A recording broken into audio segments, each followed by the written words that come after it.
Jadi, hari ini kita akan bahas tentang cara untuk bagaimana berhemat.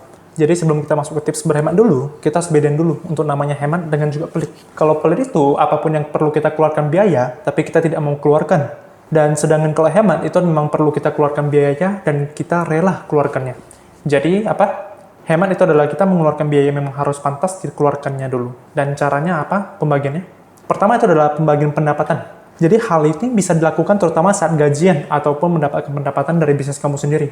Kamu langsung harus bisa pisahkan uang untuk tabung. Dan juga selain tabung, kamu juga harus melakukan investasi juga. Dan untuk kebutuhan hidup sehari-hari ataupun bulanan seperti makan, minum, listrik, air, dan lain-lain, kamu juga pisahkan uang untuk keinginan kamu. Biasanya kita gunakan rumus apa? 50, 30, 20. Untuk pembagian ini, 50% untuk kebutuhan, 30% untuk keinginan, dan 20% untuk tabungan. Bahkan bisa lebih baik kalau 30 dan 20-nya kalian tukar aja. Ingat, ini merupakan salah satu patokan yang bisa kamu ikutin. Tapi semua tergantung dengan kondisi hidup kamu saat ini. Mungkin kamu membutuhkan uang lebih banyak untuk bisa mempertahankan hidup kalian. Sehingga porsi persentasenya itu akan sedikit berubah. Itu bebas, tergantung kondisi kalian. Kedua itu adalah kita prioritaskan juga kebutuhan kita. Seperti yang sudah dijelaskan, kalau kita keluarkan karena kita mau sesuatu, itu namanya pemborosan. Misalnya nih, kamu lihat ada sepatu, kamu mau beli sepatu itu, tapi kamu apakah butuh gak sepatu itu? Kalau misalnya sepatu lama kamu sudah rusak dan kamu memang orangnya suka olahraga, silakan beli. Tidak masalah karena memang kamu butuh. Tapi kalau kamu ternyata masih punya sepatu yang bisa digunakan, kamu beli sepatu baru, itu hanya untuk gaya-gayaan, dan kamu mau pamer ke orang, itu namanya pemborosan.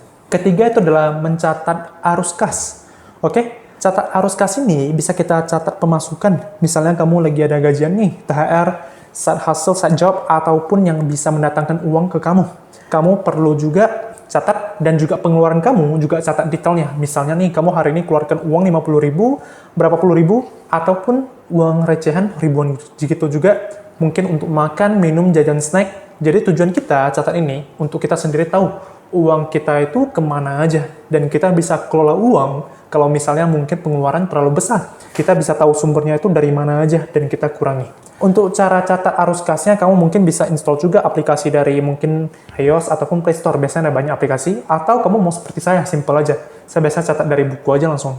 Keempat itu adalah hidup minimalis. Manusia kalau kita hidup memang punya pilihan masing-masing. Apakah mau pamer kekayaan ataupun tetap low profile. Tapi disarankan kita tetap low profile aja. Tidak terlalu pamer-pamer. Misalnya sebagai contoh, kamu dulu digaji rendah sehingga hidup harus pas-pasan, dan beberapa tahun kemudian kamu dapat posisi yang lebih bagus nih, gaji juga jauh lebih meningkat. Diusahakan gaya hidup kamu itu tetap pas-pasan. Jadi kalau gaji kamu naik, bukan berarti pengeluaran kamu harus naik juga ya. Dan rata-rata orang itu terjebak di dalam siklus ini, yaitu adalah lifestyle inflation. Jadi ketika pendapatan mereka naik, pengeluaran mereka juga ikutan naik. Dan pengeluaran biasa mereka keluarkan itu adalah pengeluaran yang mereka tidak butuhkan. Yaitu adalah untuk cara berfoya-foya. Dan ini ada beberapa tips singkat aja dari saya sendiri. Bila kamu suka dengan video ini, saya mau minta bantu kamu untuk like video ini dan juga langsung subscribe ke channel saya.